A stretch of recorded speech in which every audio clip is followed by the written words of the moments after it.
Nah, ini untuk meluruskan, karena ibu-ibu, bapak-bapak ini banyak bilang, ini kan kenyataan, yang saya omongin kenyataan, berarti ini bukan gunjing. Lah itulah yang disebut gunjing. Gunjing itu membicarakan sesuatu yang nyata. Kalau enggak disebut fitnah. Kalau aku mau mempergunjingkan orang, tentulah orang yang paling pantas aku bergunjingkan adalah kedua orang tuaku. Apa sebab? Mereka lah yang paling berhak terhadap kebaikan-kebaikanku. Jadi Bapak kalau ngomongin saya nih, itu sholat tahajud Bapak pindah ke saya, Pak. Asik nggak tuh diomongin orang?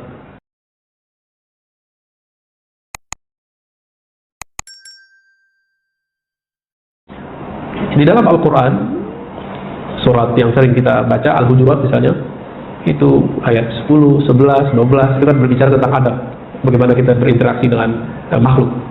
Dan tentang ghibah ini atau ghaibah, Allah menyebut, walaupun ini ungkapan majazi bagi ahli bahasa, tapi bagi ahli ma'rifatullah ini hakiki.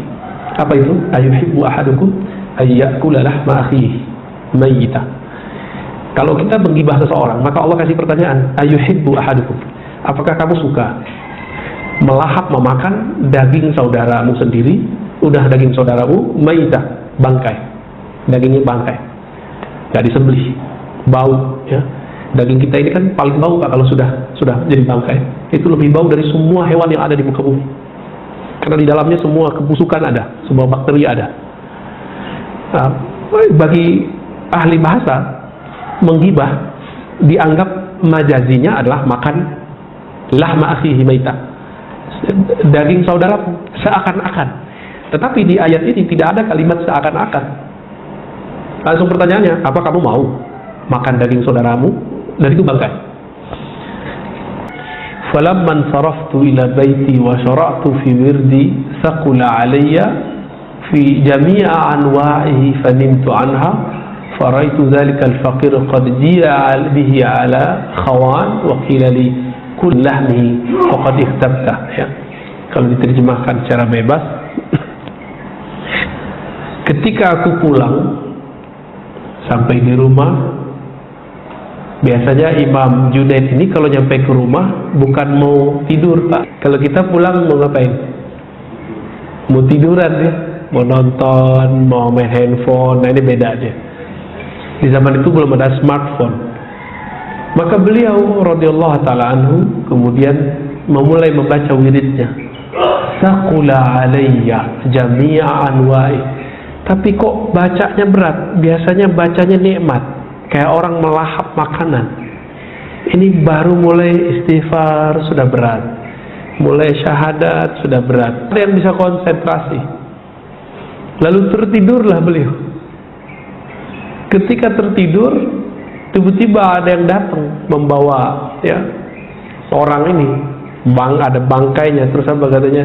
Kul min lahmi faqad ikhtabta.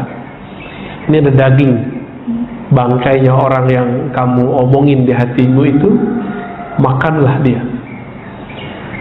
Lalu Junaid mengerti fikih, dia fikihnya fikih Imam Tsauri.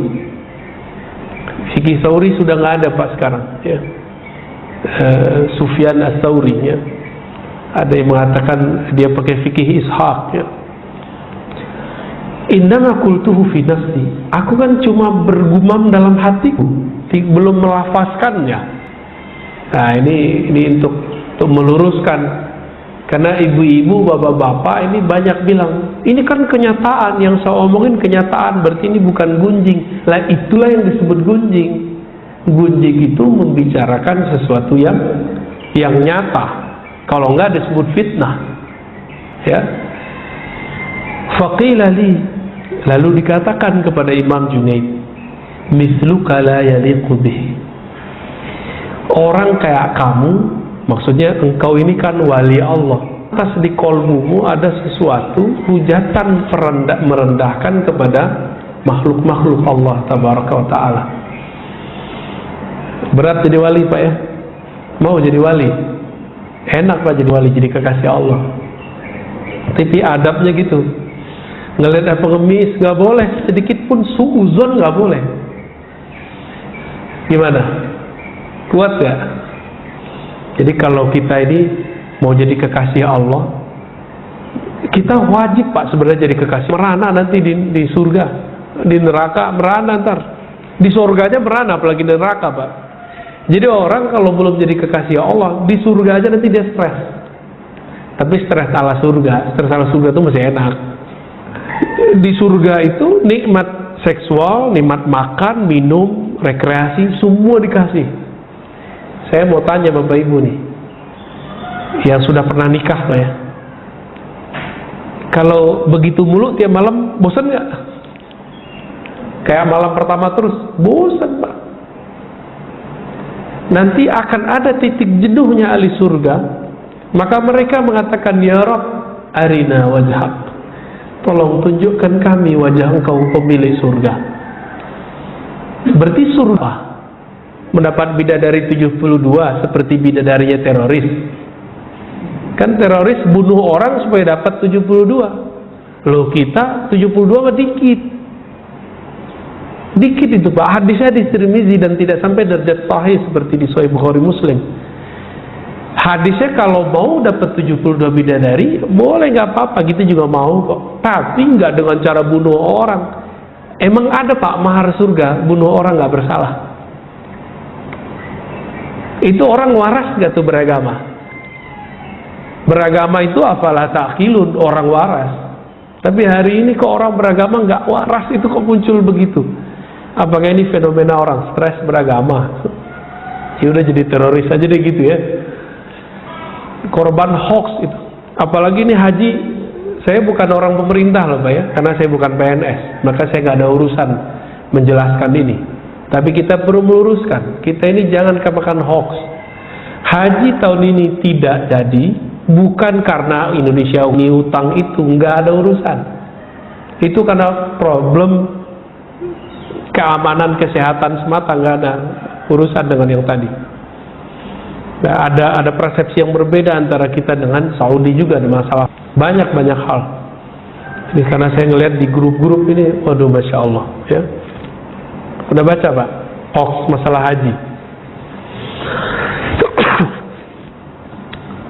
Orang kok suka gitu nyebar hoax, dan parahnya yang nyebar hoax yang taat ibadah, orang masjid. Ya, orang masjid yang nyebar hoax. Kita agak sedih dengan fenomena ini. Perlu belajar ilmu hadis Pak, biar gak kena hoax ya. Baik.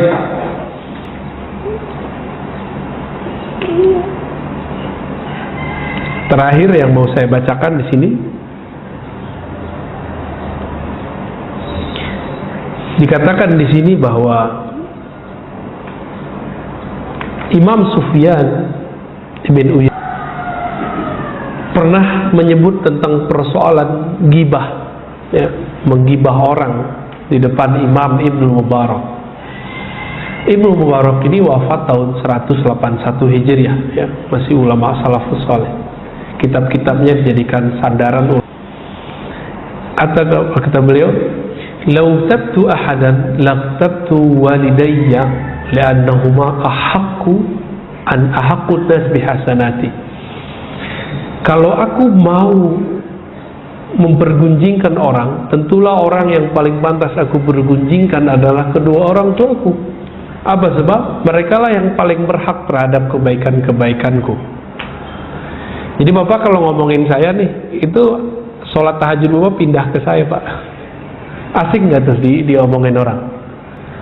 Ya, ini beberapa hari ini saya dicaci maki terus Pak, dan saya senang-senang aja. Ya. Kenapa? Karena kita ngerasain mereka transfer amal, karena ada kesalahan dalam cara mereka dalam berkomunikasi, memahami kata-kata kita ya. Lain waktulah saya cerita ya.